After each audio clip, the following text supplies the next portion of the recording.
Bismillahirrahmanirrahim. Assalamu alaikum. Welcome to third episode of season 3 of ACDC Insights Wisdom for All with उष्णा तारिक. अब सब students जानते हैं कि इस सीरीज़ के अंदर हमने एक बहुत ही इन्फ्लुएंशियल ऑथर की बुक चूज़ की है the 7 habits of highly effective people, जिसके अंदर हम बात करेंगे ह्यूमन इफेक्टिवनेस की, ह्यूमन कॉन्शियसनेस की, ह्यूमन एफर्ट्स की, सेल्फ इम्प्रूवमेंट की, इंटेग्रिटी की, कैरेक्टर की, पर्सनैलिटी की और इससे रेलिवेंट तमाम कॉन्सेप्ट्स की. तो आज हम बात करने जा रहे हैं बहुत ही खूबसूरत टॉपिक के ऊपर, the power of paradigm and paradigm shifting. The 7 habits of highly effective people embody many of the fundamental principles of human effectiveness. You all know that these are basic, these are primary, but they represent the internalization of correct principles upon which the enduring happiness and success can be achieved. अगर आप इसके एक overview की बात करते हैं तो हमने इस बुक के अंदर, इस एपिसोड के अंदर बात करनी है सोशल पैराडाइम्स के हवाले से. लेकिन सोशल पैराडाइम्स को अंडरस्टैंड करने से पहले आपके लिए पैराडाइम्स को अंडरस्टैंड करना बहुत ज़रूरी है. Paradigm is basically A Greek word. अगर आप इसकी सिंपल डेफिनेशन या इस वर्ड्स की बात करते हैं तो it was originally a scientific term, जिसका मतलब था एक मॉडल, एक थ्योरी या एक ऐसा फ्रेम ऑफ रेफरेंस जिसके थ्रू आपको किसी भी चीज़ की एक्सप्लेनेशन मिल जाती थी. फॉर एग्जांपल, अगर आपकी एक एग्जांपल देती हूँ कि इसको एक आम इंसान के लिए कैसे डिफाइन करते हैं. Paradigm is the way we see the world. अब यहाँ पर आपको अंडरस्टैंड करने की जरूरत है कि दिस इज नॉट योर साइटफुलनेस, कि आप अपनी आंखों से कैसे देखते हैं. नहीं, this is the way how you understand the things, how you interpret the material and how you basically perceive the outer world around your self. इसको पैराडाइम बोलते हैं. तो पैराडाइम को अगर हम कैरेक्टर और पर्सनैलिटी एथिक्स में देखते हैं तो आपका जो कैरेक्टर और पर्सनैलिटी एथिक है, जो कि स्टीफन कवी ने डिटेल में डिस्कस किया है और मैंने पिछले एपिसोड्स में भी बात की थी, वो आपके सोशल पैराडाइम्स हैं.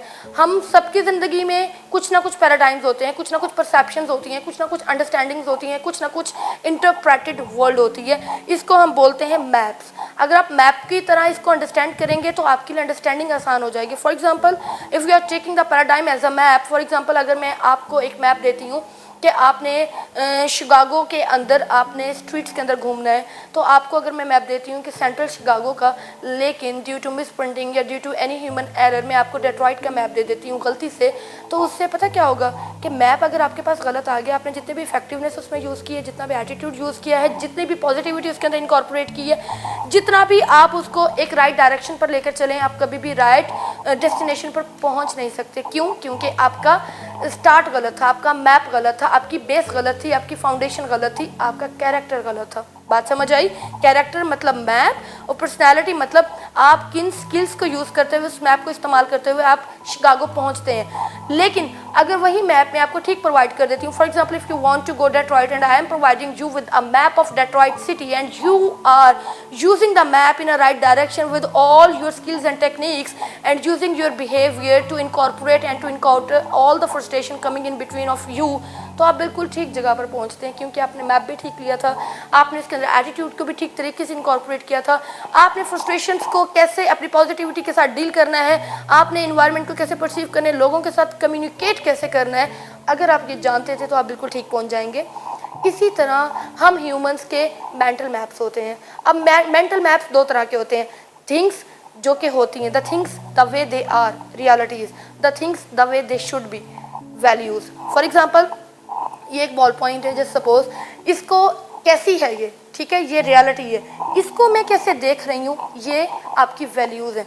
अब ये वैल्यूज़ आप अपनी सोशलाइजेशन के थ्रू सीखते हैं, आप अपनी सोशलाइजेशन के थ्रू इनको इनकॉर्पोरेट कर रहे होते हैं. फ्यूटाइल कम्युनिकेशन बड़ा इंपॉर्टेंट रोल प्ले कर रही होती है. रिस्पॉन्सिबल बिहेवियर इसके अंदर इंपॉर्टेंट इंग्रेडिएंट होता है. कोऑपरेटिव कितना आपका एटीट्यूड है, आप लोगों के साथ कितने कम्युनिकेटिव हैं, आप लोगों को कैसे लेकर चलते हैं. और एक बात याद रखिएगा, where we stand that is totally dependent upon where you sit. आप जहाँ से आपकी बेस है, जहाँ से आपकी सोशलाइजेशन हुई है, ये चीज़ बड़ी इंपॉर्टेंट होती है.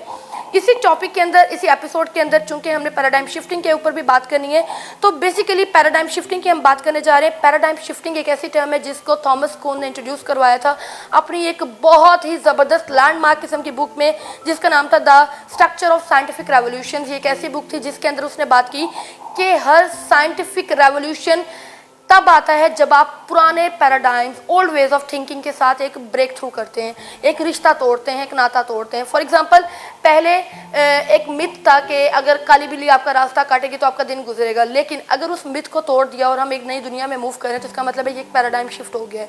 समझ आइए, it is a social paradigm. अगर आप साइंटिफिक वर्ल्ड के अंदर बात कर रहे हैं तो वो साइंटिफिक पैराडाइम होता है। अब मैं यहाँ पर स्टूडेंट्स आपके साथ कुछ 5 to 6 एग्जाम्पल्स शेयर करने जा रही हूँ, जहाँ से आपको पता चलेगा कि पैराडाइम शिफ्टिंग होती क्या है और ये हुई कैसे। फॉर एग्जाम्पल, अगर आप बात करते हैं साइंटिफिक रेवोल्यूशन की, तो टॉलेमी एक ग्रेट इजिप्शियन एस्ट्रोनॉमर था जिसके मुताबिक अर्थ was the centre of the universe.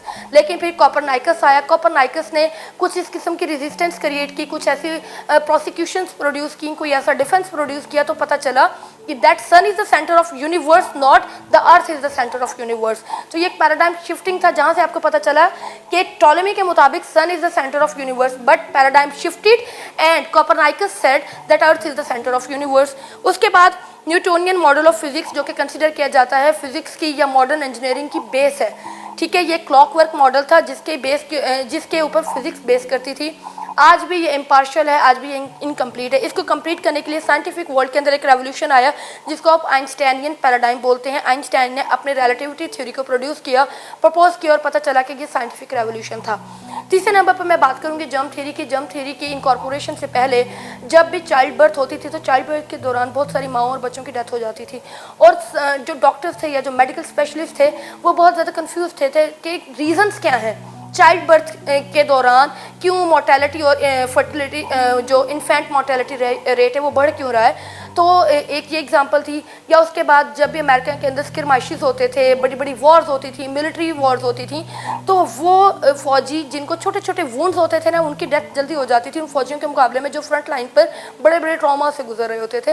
तो जर्म थ्योरी से पहले किसी को भी नहीं पता था, लेकिन germ theory was a paradigm shift, scientific paradigm revolution, जिससे पता चला कि इन डेथ्स के पीछे रीजंस क्या हैं।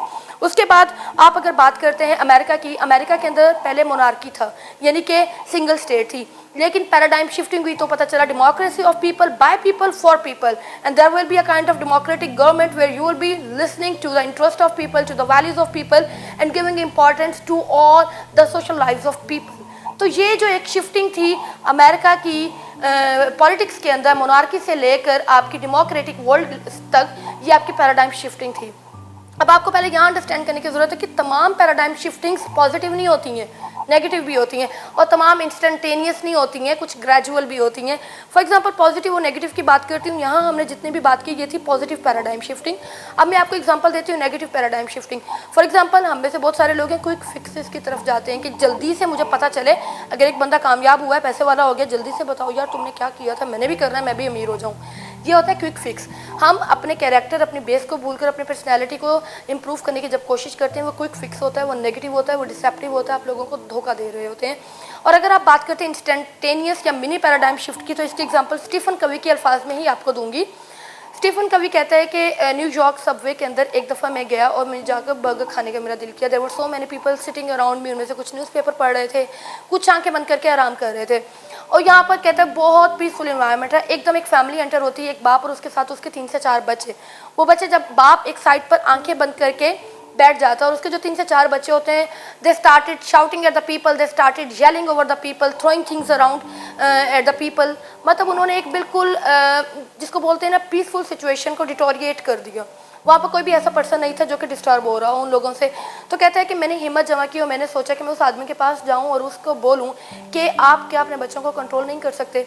तो स्टीफन कभी कहता है, I came in front of that person and I asked, are you okay, are you not being disturb by what your children are doing.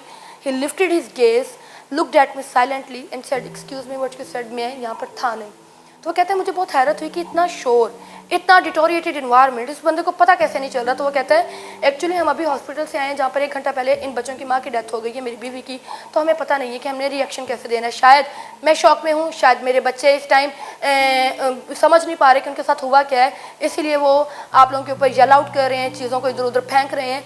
तो कहता है वो एक ऐसा मोमेंट था मेरी सोच बदल गई, मेरे एहसास बदल गए उसी मोमेंट पर, मेरी फ्रस्ट्रेशन ख़त्म हो गई, my irritation vanished, I just started to be sympathize to that person के यार इसके साथ हो क्या गया है। ये होती है मिनी पैराडाइम शिफ्ट। तो हम सब अपनी ज़िंदगी के अंदर साइंटिफिक पैराडाइम से भी गुजर रहे होते हैं, सोशल पैराडाइम से भी गुजर रहे होते हैं। फ़र्क इतना है कि आपकी परसीविंग नज़र कितनी तेज़ है, आपकी परसेप्शन कितनी स्ट्रॉन्ग है, आपकी अंडरस्टैंडिंग इंटरप्रेटिंग कितनी पावरफुल है कि आप अंडरस्टैंड कर सकें कि बेसिकली जो हो रहा है उसके पीछे मकसद क्या है, जो हो रहा है उसके पीछे रीजंस क्या है। आप उन रीजंस को जानने की कोशिश करेंगे इस बुक के through, the 7 habits of highly effective people, जो कि आप लोगों के साथ हम जुड़े रहेंगे और मैं उम्मीद करूँगी कि आप लोग इसको अंडरस्टैंड भी करेंगे। अपना बहुत ख्याल रखिएगा। अल्लाह हाफिज़।